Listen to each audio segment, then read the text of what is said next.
So hello and welcome student.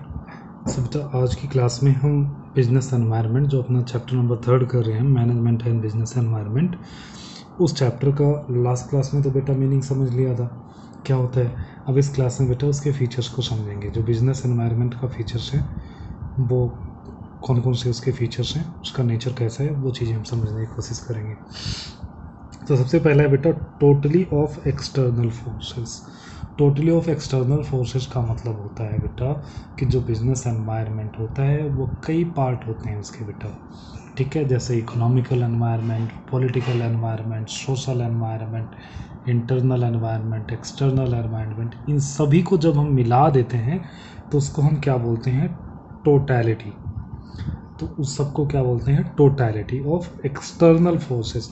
External forces का मतलब जो बेटा बिजनेस एनवायरनमेंट जो बिज़नेस के बाहर होते हैं, जो ऐसी फोर्सेस जो बिज़नेस के बाहर अकर होती हैं जिस पे बिज़नेस का कोई भी कंट्रोल नहीं रहता है। अब आपकी बुक के अकॉर्डिंग देखते हैं, देखिए business environment is sum total of all those factor या forces which are available outside of the business and over which the business has no control. जो बिजनेस के आउटसाइड हैं, जिस पे बिजनेस का कोई कंट्रोल नहीं है। It is a group of many such forces. किसका है बेटा, ग्रुप है किसका, इस तरह की फोर्सेस का। That's why it's nature is totality, इसलिए इसको क्या बोलते हैं, टोटैलिटी बोलते हैं, ठीक है। अभी बेटा मैंने आपको यहाँ पे बताया। देखिए नेक्स्ट देखते हैं बेटा स्पेसिफिक एंड जर्नल फोर्सेस। आपका सेकंड पॉइंट है specific and journal forces. Specific and journal forces का मतलब होता है बेटा, देखिए जो बिजनेस एनवायरनमेंट होता है बेसिकली उसको हम क्या करते हैं, टू पार्ट्स में डिवाइडेड कर देते हैं। जो फोर्सेस प्रेजेंट होती है बिजनेस के आउटसाइड में उसको टू पार्ट्स में डिवाइडेड कर देते हैं। एक पार्ट जो होता है बेटा जर्नल, जो सभी बिजनेसेस को क्या करता है, सेम तरीके से अफेक्ट करता है। जैसे कि गवर्नमेंट की कोई पॉलिसी है तो बेटा वो सभी बिजनेस को अफेक्ट करेगी।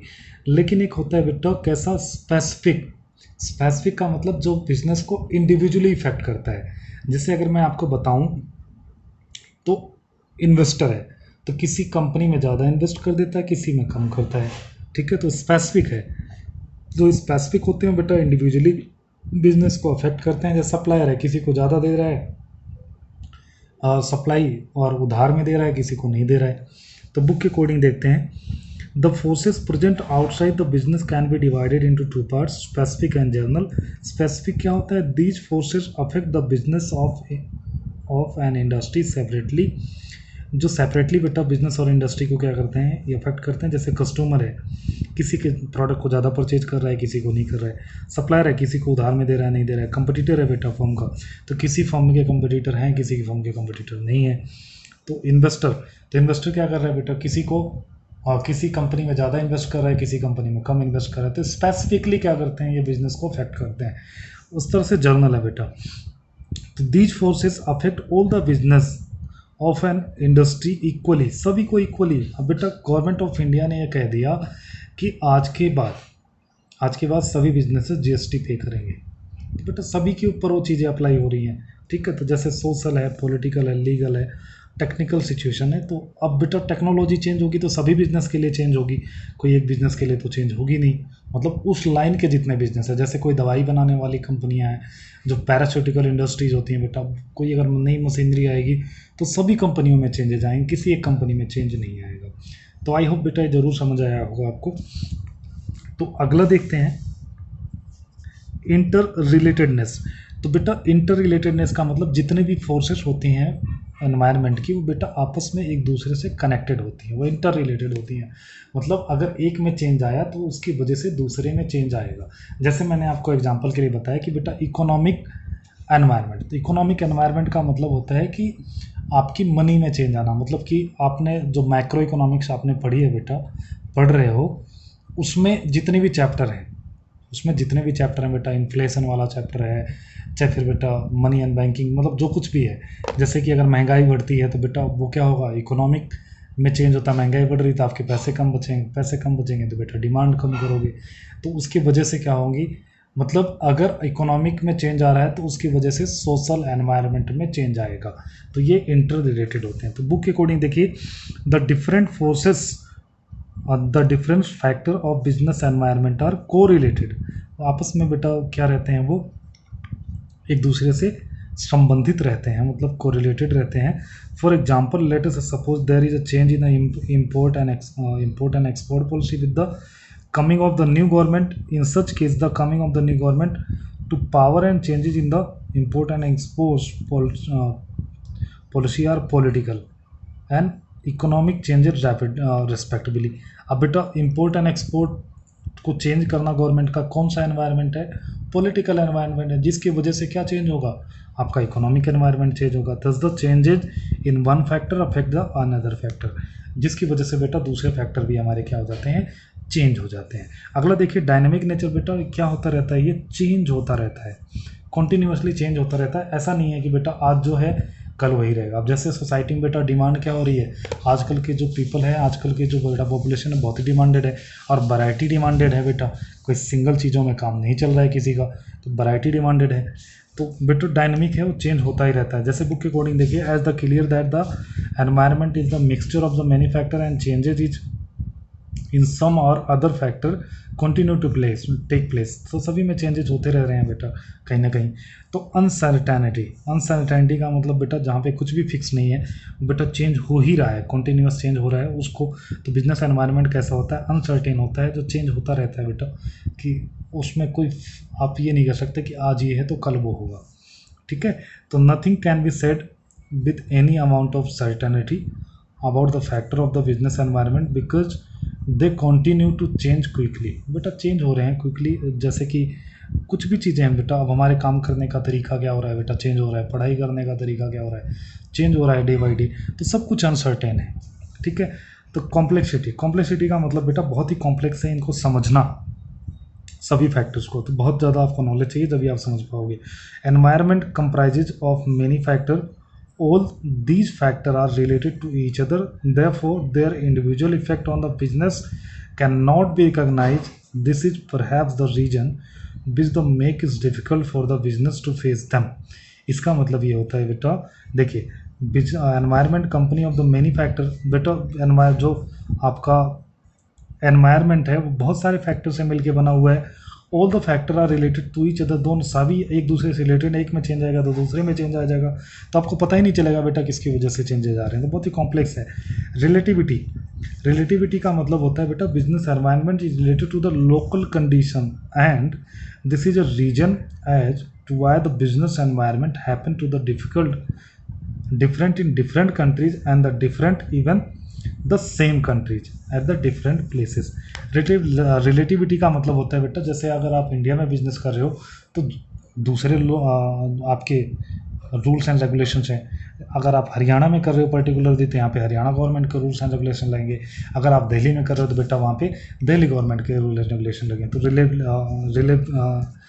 रिलेटिबिलिटी होती है बेटा किसमें, बिजनेस एनवायरनमेंट में। तो ये तो बात थी बेटा किसकी, हमारी फीचर्स के बारे में। तो अगला बेटा हम importance of the business environment करेंगे। तो बिजनेस एनवायरनमेंट का इंपॉर्टेंस देखिए, तो जो बिजनेस एनवायरनमेंट बेटा समझ लेता है उसको क्या मिल जाता है, फर्स्ट मूवर एडवांटेज मिल जाता है। अब जैसे जियो है, जियो ने समझ लिया कि भाई जो 3G सिम है ना, 3G में स्पीड कम है, जिसकी वजह से कंज्यूमर क्या है, बहुत ही फेडअप है, बहुत ही परेशान है। तो वो क्या लेके आ गया बेटा, 4G लेके आ गया, जिससे कंज्यूमर्स मतलब जो सबसे ज़्यादा कस्टमर थे 4G के, वो किसके पास हैं, जियो। तो Jio is the largest telecom company in the India just because of the first mover advantage. उसने बेटा क्या कर लिया, एनवायरनमेंट को अच्छे से एनालिसिस कर लिया, तो जिसकी वजह से उसको फर्स्ट मूवर एडवांटेज मिल गया, मतलब उसने पहले वो चीज़ें लॉन्च कर दी। तो the study of the business environment enable us to know how the opportunity available, कैसे अपॉर्चुनिटी आपको अवेल करनी है। Company which is more conscious about the changes taking place in the business environment is the first mover, उसको first mover advantage मिलता है। ठीक है, warning signal का मतलब बेटा ये क्या होता है, अगर आपने क्या कर लिया, आप बिजनेस एनवायरनमेंट को एनालिसिस कर लिया, तो किसी भी तरीके का अगर कोई खतरा है, मतलब कि आपके डिमांड में चेंज आ, जैसे बेटा एयरटेल, वोडाफोन, आइडिया, इनको बेटा ये इनके लिए क्या था, एक वार्निंग सिग्नल था जियो का 4G लेके आना। तो इन्होंने अगर बिजनेस एनवायरनमेंट को क्या किया, अच्छे से समझा इन्होंने, उसके बाद ये भी 4G पे स्विच ऑन कर गए, तो बेटा वो क्या था उनके लिए, वार्निंग सिग्नल था। Along with the availability of the opportunity provided by the study of the business environment, we also come to know about the threat, क्या थ्रेट आने वाली है बिजनेस के लिए, ठीक है, ये सारी चीज़ें। उसके बाद बेटा टैपिंग यूजफुल रिसोर्सेज। टैपिंग का मतलब होता है बेटा कि जब आप क्या करते हो, मतलब जो यूजफुल रिसोर्सेज हैं उनका आप बेटा कुल मिला के अपना फुलर यूटिलाइजेशन की बात करते हो। देखिए, an organization need a number of resources carry on its business, material, machine, man, money etcetera. With the help of these resources goods and services are produce and the a business get resources from the environment. कहाँ से मिलता है बेटा, environment से। And the provided goods and services to the same environment. A study of the business environment tell a business the requirement of the business, requirement of the environment, and what can it make available to get the need fulfilled। तो मतलब आप क्या कर सकते हो बेटा, अगर आप बिजनेस एनवायरनमेंट की बेटा स्टडी कर रहे हो कंटिन्यूसली, तो जो यूजफुल रिसोर्सेज जो आपको प्रोडक्शन के लिए ज़रूरी हैं वो बेटा आप क्या कर सकते हो, कम कॉस्ट पे अच्छे से उसको हम क्या कर सकते हैं, एक्वायर कर सकते हैं। देखिए, coping with rapid changes. Coping with rapid changes का मतलब होता है बेटा जो रैपिड चेंज हो रहा है, अगर आप बिजनेस एनवायरनमेंट को क्या कर रहे हैं, आप एनालिसिस कर रहे हैं अच्छे से, तो आप क्या कर सकते हो, कॉपी कर सकते हो, आपको ज़्यादा प्रॉब्लम नहीं आएगी। फैशन में चेंज आएगा तो आप अपने बिजनेस में चेंज लेके आ जाओगे, ठीक है। जैसे assist in planning and policy formulation.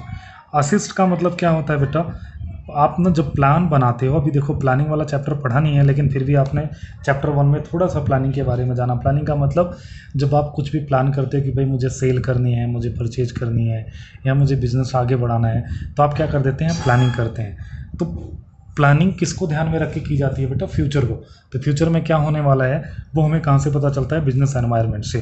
तो बिजनेस एनवायरनमेंट से के बेस पे आप क्या करते हो, प्लानिंग करते हो और पॉलिसी का फॉर्मुलेशन करते हो, ठीक है।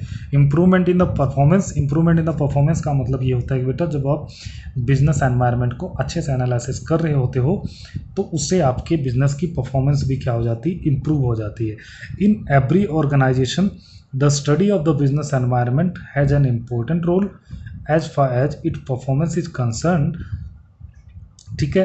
those organization which keep a constant eyes on it and analysis the correctly definitely with the race of remain alive in the alive for a long time। तो बेटा परफॉर्मेंस आपकी इंक्रीज होती रहती है, इसका मतलब यही है। कुल मिला के अगर मैं इस पॉइंट्स का मतलब आपको इन शॉर्ट बताऊं तो ये है कि जब आप बिजनेस एनवायरनमेंट को अच्छे से एनालिसिस कर रहे हो तो आपको बेटा आपकी बिजनेस के अपॉर्चुनिटीज़ के बारे में पता चलता रहेगा और थ्रेड के बारे में पता चलता रहता है, जिसकी वजह से आप क्या करोगे, उसके अकॉर्डिंग चेंजेस लेके आओगे, तो देन बेटा क्या होगी, आपकी परफॉर्मेंस वहाँ पे इंक्रीज होगी। तो आज की क्लास में बेटा हमने इंपॉर्टेंस एंड फीचर्स कवर कर लिया है, ठीक है। अगली क्लास में बेटा हम कंपोनेंट करेंगे। So thank you for watching the video बेटा।